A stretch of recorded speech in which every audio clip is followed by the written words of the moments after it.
يا عيني ويا سلام. لما الواحد يعمل له هيك أكلة ناعم بالبيت، وبيتذكر أيام الشام لما بتكون عم تمشي بالطريق هيك يقول لك يلا قرب على الناعم قرب على الطيب. والله شيء أبو راتب، يعني والله شيء أبو راتب.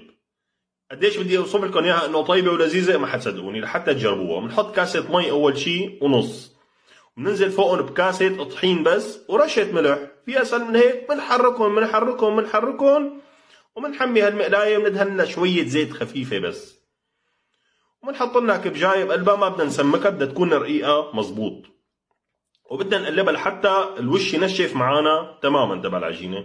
بنقلبها على الجنب الثاني.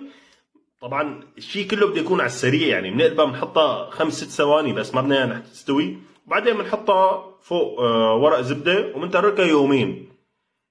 في اسهل من هيك؟ بعد يومين بتنشف معانا، بتصير معانا بهذا الشكل. تمام. بنحمي زيت مزبوط